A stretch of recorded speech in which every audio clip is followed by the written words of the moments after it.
meu querido Daniel.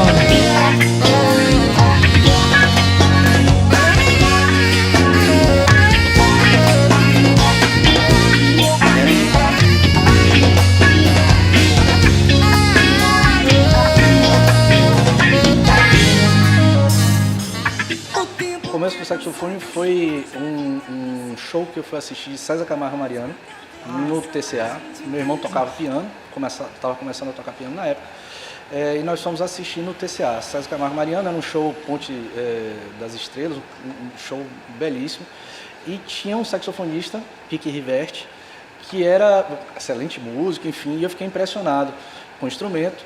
A curiosidade do instrumento me fez tentar entender como ele era, pesquisar. Isso é muito antes da internet, estamos falando de 1988, né? Então tem bastante tempo, eu tinha 10 anos. E aí com isso eu fiquei fomentando que eu queria tocar saxofone, uma criança de 10 anos, e eu queria um saxofone de presente e recebi esse presente, né? Então eu comecei a tocar com 10 anos por conta desse show, né? Por conta de Pique Riverte. Então, inclusive isso eu falei com ele, né? Muitos anos depois, na década de 90, consegui falar com ele. E depois disso, logo procuramos, né, onde seriam as escolas de música. Eu fui para AMA, uma escola de música que tinha uma proposta muito interessante. Era um pouco Berkeley, né?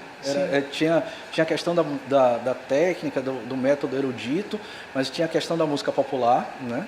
Sem deixar a técnica erudita, e voltado para o jazz, voltado para a improvisação. Então eu comecei ali na AMA com o professor Sérgio Soto e Augusto. Foram os dois primeiros contatos com professores de música. Com a turma também de teoria, do Fagundes, Kit Canário, enfim. Então esse é o meu começo. Isso aqui em Salvador? Isso em Salvador. Excelente, com 10 anos de idade. Com 10 anos. Método Amadeu Russo, né? Closei logo depois, esse Claro, processo. Claro. Quem nunca? Essa é uma pergunta que eu também me faço para entender como é que isso aconteceu. Então, nesse período, eu continuei, infelizmente a AMA fechou, né? Tinha se mudado da Graça para Barra, passou um pouco tempo na Barra e encerrou as atividades. Aí eu fui para a escola de música, isso eu já estava com 11, 12, acho que 12 anos. Nesse período eu continuei estudando saxofone, continuava empolgado com o instrumento e estava no colégio, ainda estava fazendo estudante ainda do colégio. Só que eu via o carnaval de maneira muito intensa, porque eu morava num lugar onde os trios passavam no carnaval na janela, eu morava no primeiro andar. Eu morava no corredor da Vitória, na época os trios passavam ainda tocando lá, né? Depois não passavam mais. Então eu vi muita coisa acontecendo ali, então me empolgava. E outra coisa, não só o carnaval, o 7 de setembro também, as bandas militares passando na porta. Então tem uma coisa por conta do lugar onde eu vivi, tem. Eu não consegui ainda construir a explicação perfeita, mas tem influência quanto a isso. Então continuei tocando, continuei estudando no colégio, estudando música paralelamente. Quando eu fui ver, de um dado momento, eu já tinha me tornado um músico profissional com 14 anos, ainda estudante. Então fui vivendo essa... a minha decisão não teve um momento de reflexão, eu vou fazer isso. As coisas aconteceram diante de um contexto de onde eu vivia, da extensão da minha casa, da janela para fora, né, do que eu vivia e do que me empolgava. Então o carnaval meio que aflorou na sua vivência, você vendo. Então a sua formação você se daria como formal, digamos, não propriamente de frequentar uma universidade nem um curso preparatório. Todavia a AMA era uma escola formal. Então você foi direto da vontade, do querer desse show que você viu para uma escola formal quando estava com o saxofone em mãos? Sim. Na verdade, desde o início, com essa concepção eu quero tocar o instrumento, não era apenas ter o instrumento e tocar de maneira aleatória. Então, tinha que buscar informação para saber como tocar, né? Aí vem esse período de meu irmão tocando piano, que levou a gente nesse show, no TCA. Meu irmão já estudava na UFPA com a professora Maria Alice. Então, já vivia na escola de música ali, antes de pegar o saxofone. Então, em 88 eu já estava ali dentro. Então, esse período da AMA foi a primeira etapa, porque não tinha nem o curso livre para saxofone, ainda não estava acontecendo, então eu fui para a AMA. Depois disso, aí que eu segui para a Federal, e fiz esse curso livre por bastante tempo. Fiz com o Jeová por muitos anos. Se eu tinha 12, 13... Eu entrei, o exame que eu fiz, eu entrei no básico 2 e já não tinha mais o que fazer. E eu ficava renovando, ano a ano. E aí estudei por anos. Aí, enfim, ali sim embora a AMA também tivesse o estudo formal, mas lá na escola de música era mais voltado para a música erudita. Era um período... Terminei sendo aluno de Klaus também, né? Então, fui da banda sinfônica com Schwebel. Então, vivenciei essa parte de conservatório mesmo, de música erudita. E aí, em paralelo com o carnaval, com a música popular. Aí segue também no mesmo sentido, a relação de amigos de diversos lugares, né? E principalmente lá dentro da escola de música. O primeiro grupo em questão foi a banda Vitrine, que era uma banda, na época, na década de 90, tinha diversas bandas de axé. Não tinha só os principais que eram conhecidos, né? Tinha um número enorme, né, de bandas. E uma banda estava sendo criada naquele momento, em 92, e eu tinha um amigo, Edney, baterista, que foi do Marista, mais velho do que eu, foi do Marista, mas eu convivia com ele muito mais na escola de música, éramos amigos. Certo. Aquela situação típica de escola de música, né? Mesmo não sendo o seu instrumento, mas você conversa bastante, fala bastante. Sim. Ele tinha um grupo de música instrumental, que era o Ágape, com meu irmão, então eu ia muito na casa dele, enfim.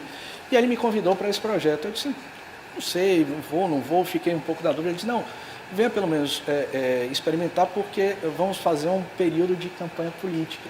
E aí começamos com a campanha, já tinha não era só um projeto, uma idealização, mas já tinha alguns shows programados. Eu disse, não, vou fazer, vou experimentar. Pronto, dali não saiu. A Vitrine foi a primeira, começa a partir desse momento. Era diversos músicos ali, como eu falei, Ed, o próprio Fabinho, baixista, que depois vai tocar comigo na Pimenta Nativa, sim, também era da escola de música. Pimenta Nativa. César Túlio, também da escola de música. Então tinham vários músicos que já convivíamos na escola e passamos a ter esse primeiro grupo.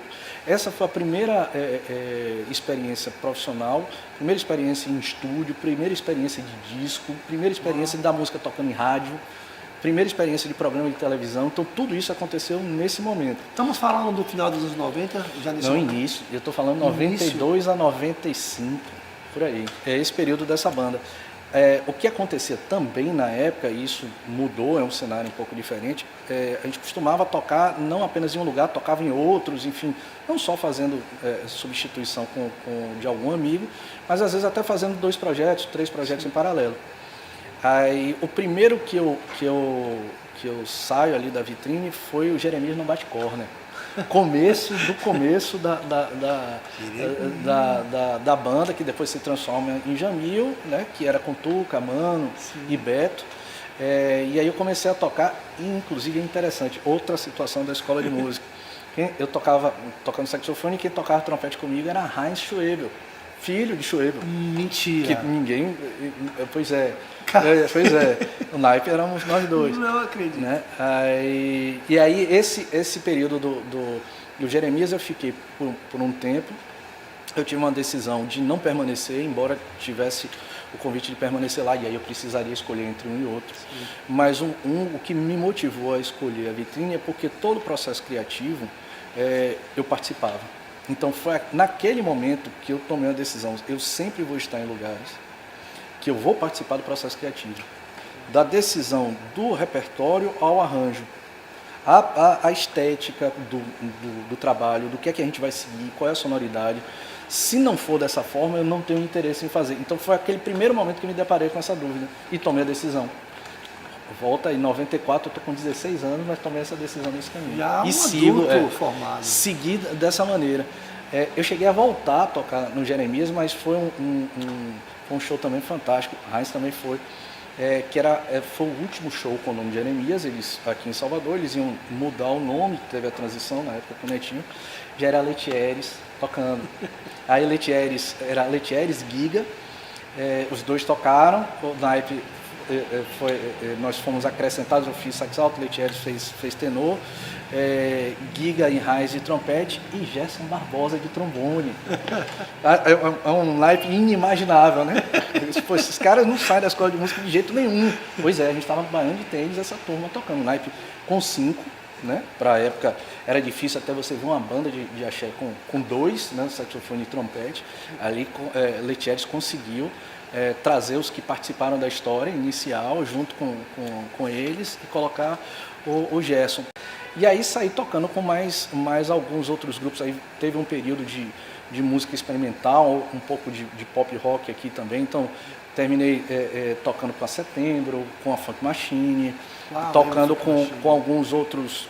Toquei com Enio, toquei com algumas, com Vince, algumas pessoas da cena experimental daqui de Salvador. Então percorri, fiquei dentro do axé, do axé music, fui para a música erudita, fui para o jazz, fui para a música experimental, fui para o pop rock, passei em diversos lugares.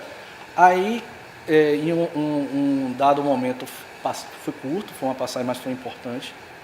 Toquei com um grupo chamado Colher de Pau, que era uma banda que estava definindo, e aí volta, eu gosto de participar do processo da estética, estava definindo qual era o caminho que eles iam seguir. Então eles começaram a fazer algo que misturava elementos de música nordestina, o que acontecia no forró naquele período, com outros elementos de música pop também. E era interessante, eu permaneci cerca de um ano, foi pouco tempo, e aí fui para a Pimenta Nativa, que no caso foi o primeiro grande trabalho grande trabalho no sentido de divulgação e de alcance, de mídia. E aí permaneci na Pimenta tocando por muitos anos e fui para o Cheiro de Amor, onde eu encerrei. Isso assim, cada um, a Pimenta acho que 7, 8 anos, o Cheiro 10 anos. A primeira situação, a escola de música nesse período, eu tinha um interesse, primeira coisa. Tá. Então por isso que eu, antes de fazer a explicação, tinha interesse. Aí prestei o vestibular, enfim, mas naquele período não tinha professor de saxofone. Então você tinha que, eu fiz de composição. Todo mundo da minha época, mais ou menos, Caio, né, um monte de gente também seguiam nesse caminho. Porque nós não tínhamos. Quem fez o curso de saxofone, à época, fez como clarineta com Klaus. Sim. E até então eu achava, eu já era bastante crítico, eu achava aquilo inadmissível e eu não tive interesse por conta disso. Era um período do retorno de Roninho, então já tinha um caminho se desenhando para isso, né? Não, Roninho vai se tornar o professor aí, sim, aí eu imaginando, não, quando o Roninho estiver, realmente eu irei fazer. Só que eu já estava atuando como músico profissional e aí vem o direito também. Então, vai para um outro lado por essa circunstância. Entendeu? Eu sigo não para o instrumento, sigo para a composição, para poder participar da escola, para continuar participando aí já na condição de acadêmico, né? E aí depois a vida vai me levando por outros caminhos. Mas eu tinha vontade de fazer, talvez um dia eu retome essa etapa. Assim como eu estou retomando. Quais são as suas maiores influências? Não só apenas no saxofone, né, mas também de outros músicos. As pessoas que mais te motivaram a ser o Daniel Bento. Eu vou fazer um resgate por contato que eu tive. Não necessariamente esses foram os mais, ou permanecem como os mais influentes, mas em alguma coisa, na minha forma de tocar, eles estão presentes. Então, quando eu comecei, ouvi bastante David Sanborn e Grover Washington Jr., né? Eu acho que quem é da minha geração viu bastante esses dois. E aí eu vi Charlie Parker e Coltrane, né? Então, já não num segundo momento, mas um momento já na sequência, foram esses que foram os primeiros que eu vi e ouvi bastante. Aí descubram os mais modernos, Michael Brecker. Quer dizer, Michael Brecker e David Sanborn são contemporâneos, mas eu descobri Michael Brecker um pouquinho mais para frente. E esses permanecem nas minhas playlists, né? E aí fui acrescentando outros saxofones. Ian Garbarek, com a sonoridade mais densa, que foge do caminho de um formato muito americano e um formato diferente, que eu acho interessante. Então, ele também faz parte um pouco disso. Dexter Gordon, Dexter Gordon com a sonoridade mais cheia, saxofone. Parte é uma época com parte é com Selma, enfim. E aí tem um pouco de todos esses que eu falei, né? Tem um pouco. Que maravilha. O Daniel Bento, que é constituído, né, dessas múltiplas linguagens, eu acho isso incrível. Quando você entrou nos grupos de Axé Music, você teve que remoldar o seu jeito de tocar perante toda a percussão, essa forma de fazer música, ou você já entrou se sentindo confortável? Eu acredito que o motivo da minha primeira experiência ter sido com pessoas que eram lá da própria escola, então da escola de música, terminava sendo mais fácil o diálogo. A construção que eles já pensavam musical daquele grupo, por mais que estivesse dentro de uma concepção dentro do Axé Music, mas já tinha uma certa afinidade nossa de gosto musical, do que a gente ouvia, enfim. Vamos lá, todo mundo ali naquele período estava ouvindo Ticoria Electric Band. Tinha uma sonoridade acontecendo de todos aqueles elementos ali naquela banda de axé. Sim, também tinha, sim, né? Então, eu não precisei, eu acredito que por conta disso, eu não precisei muito me moldar, porque eu já estava dentro do que se pensava. Havia uma harmonia entre a gente ali. E isso seguiu em outros momentos com outros grupos também, mas o primeiro, que é o determinante, é o essencial, foi dessa maneira. Então foi mais tranquilo. Que ótimo. Como é que o Daniel se enquadraria no estilo interpretativo de tocar? É um pop, é um jazz, é um latin, é um world music? Eu sou o que precisa ser. World music é o mais fácil para você colocar, né? Digamos, o que a gente estava conversando um pouco antes, né? Nessas formas de conceituar, é bem difícil. A gente falou de modernidade líquida, enfim. Então eu me colocaria em world music ou jazz líquido, né? Vamos usar essa metáfora para definir, porque evidentemente a gente não pode se colocar. O jazz é um estilo musical americano, mas que ele é uma forma de pensar a música e da improvisação como essência daquela apresentação e como principal daquela apresentação. E ele seguiu para outras linguagens, música brasileira, música latina, música indiana, música oriental de uma maneira geral. Aí sim, tudo bem. Por isso que eu fico entre o world music nessa concepção e do jazz, e aí a gente utiliza essa metáfora inventada agora. Muito bom. As suas participações como profissional em estúdio, elas foram mais como solista, mais como naipe, né, tocando em conjunto, e ocorreu mais você fazer arranjos prévios, já pensado em casa, ou não, vamos reunir a galera, chega lá, a gente faz o arranjo? Todas essas, num período grande como esse, todas essas hipóteses colocadas aconteceram. Inicialmente, com a Vitrine, era um período que os estúdios de gravação ainda estavam, à exceção da WR, que tinha um equipamento já maior, tinham limitações de quantidade de canais, a gente gravava em rolo ainda, não era nem 2 polegadas, era 1 polegada só.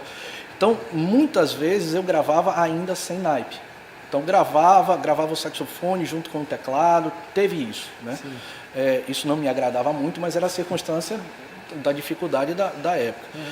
Então, inicialmente como solista por conta dessa condição, logo depois já gravando naipe, e aí começam a ter estúdios com 24 canais, 32 canais com maior facilidade, então aí já gravando em todos os discos que eu participei, eu terminava fazendo as duas coisas, tanto como solista como com naipe. Na maioria das vezes do naipe também fazendo os arranjos. Na maioria das vezes os arranjos pré-concebidos em casa, todos escritos. Escrito à mão, até hoje escrevo à mão. Eu sou da época do escrever à mão. E aí eu levava os arranjos lá, a gente dava uma passada e começava a gravar. Isso antes do Pro Tools, não tinha copiar e colar, gravava a fita inteira. Aí, com isso, a maior parte era dessa maneira. Mas tinham casos que chegava a música de última hora, que alguém trazia, o arranjo tem que ser feito, agora você já está no estúdio. Já está. E aí sim, faz o arranjo, não, então o pessoal está aqui, vamos começar de uma certa forma, o arranjo se transformava em um arranjo coletivo. Sim. E acontecia ali, e aí remete a uma situação, algumas coisas de Jerônimo aconteciam assim também.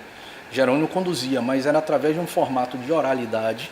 Arranjos eram concebidos ali no estúdio e a gente tocava no outro dia. Nesse caso não, era concebido no estúdio e gravava ali mesmo, né? Então aconteceu bastante.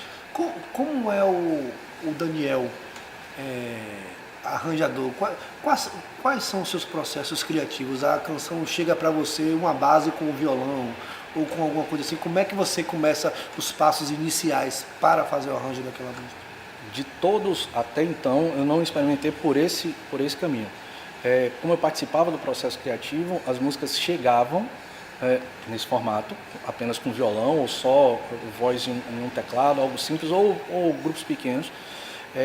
E aí começávamos a conversar o que seria a estética da música, a construção rítmica dela, então eu já participava desde aí. Então eu não pegava algo, não só vou fazer a minha parte do sopro, eu construía junto com o grupo. E a partir de um determinado momento eu pegava dali e colocava essa parte que ficava como um pouco uma atribuição minha. Mas eu participava do processo inteiro. Então o arranjo era feito dessa maneira. O naipe é que eu terminava realmente escrevendo, a outra parte era concebida. Geralmente os tecladistas faziam esse papel, né?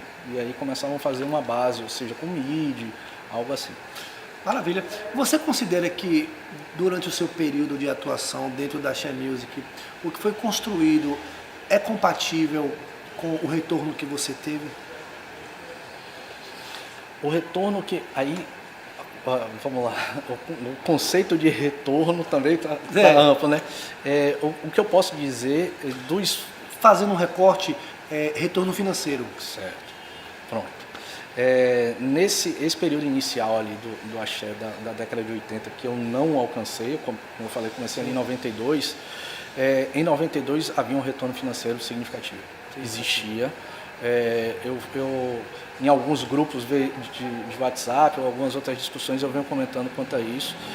O retorno financeiro era significativo ao ponto desse meu período, ali já adolescência e começo da fase adulta, em optar em seguir profissionalmente com profissões formais e do direito, que eu também fui. Paralelamente, eles estavam em pé de igualdade. O retorno financeiro era muito parecido, de funcionários públicos de concursos concorridos. Então, era uma realidade na década de 90. Isso foi mudando, infelizmente, para pior. Então, eu já verificava isso na virada dos anos 90 para 2000. Eu já verificava isso à medida que as bandas iam, inclusive, ganhando mais projeção, sendo mais conhecidas nacionalmente, fazendo a maior quantidade de shows. Isso não refletia no valor dos cachês. Os cachês iam diminuindo. Teve essa proporção. Isso eu verifiquei ali por 2000, 99, 2000, antes na virada. Mas tive o retorno. Posso dizer que eu tive. No final, eu já digo que não. Daniel, com a experiência que você tem hoje, o que é que você daria de conselho para um músico que está chegando? Será que talvez valeria a pena se dedicar 100% à música? Ser 100% músico? Ou talvez seria importante você ter algum tipo de atividade paralela, como o que sempre falam, né, o chamado plano B? Eu vou pegar para dar esse conselho no sentido já com minha filha. Minha filha tem 19 anos, né? Aquela garotinha que está ali. Então, é um momento completamente diferente do que eu vivi quando eu tinha 18, 19 anos. Né? Existe possibilidade de um mercado musical, ainda continua existindo. Não vejo um retorno financeiro tão significativo quanto foi na minha época, mas continua existindo. Outras formas de remuneração dentro da música passaram a existir que não existiam. Então, toda essa parte de eventos que não aconteciam, hoje acontecem. Projetos culturais que na época pouquíssimos contavam com apoio, hoje já acontecem. Então, não estou dizendo para não seguir, pelo contrário, estou dizendo seguir. Não é mais aquele modelo, é um outro modelo. E é um outro modelo que aí, pelo menos que eu tenho que falar de uma maneira geral, a música ela não é mais apenas para ser ouvida. A música ela é para ser vista também. Então, aí falando em específico ainda do músico, né? Pensar na performance no instrumento, no dedo, né? E tocar bem, mas pensar em toda essa estética que está ao redor. Então, enfim, eu estou falando de marketing pessoal, a buscar uma identidade de sonoridade, buscar uma identidade de um estilo musical próprio, se entender como músico e se entender como artista também. Sim. Então, leva a questões também do empreendedorismo, leva a outras concepções de dialogar com outras áreas de arte. Então, dialogar com audiovisual, dialogar com a parte cênica, talvez com teatro, algo assim. Então, eu aconselho nesse sentido. Primeira coisa. A segunda coisa, se a pessoa tem uma vontade ou tem uma vocação para alguma outra área, faça. faça, não é como um plano B, não. Primeiro que o conhecimento não ocupa espaço, você pode fazer. Então é o primeiro conselho. Agora, se for para pensar que é um plano B, se não der certo, não é isso. Faça por vocação. E quando você fizer, se você tiver duas formações diferentes, realmente diferentes, aí fazendo recorte música, arte, cultura para um lado e alguma outra formação de área completamente diferente, sei lá, de engenharia ou da área de saúde, colocando mais distante do que a minha, enfim. Sim. Você vai se transformar, a união desses dois conhecimentos vão se influenciar. Isso vai lhe transformar em um profissional único. Também é uma das formas de você se diferenciar. Então, eu aconselho, se tem vocação, faça. Se não tem, não é porque é um plano B. Não é uma obrigação. Não é uma obrigação. Massa, Daniel, como sempre, foi muito gratificante conversar com você. Eu considero você e te respeito muito. Já conversamos muito pelo telefone. Acho você uma pessoa exemplar, esse seu jeito de se vestir, de falar, toda essa cultura que você exala, você e o seu irmão. E creio também que toda a sua família. Você herdou disso e é muito prazeroso estar com você sempre. Eu que agradeço esse honroso convite que fantástico, trouxe aqui para o gabinete para conhecer também um pouquinho da minha história atual, né, do meu momento atual, mas ótimo. Tá certo. Obrigado. Até a próxima. Valeu. Obrigado.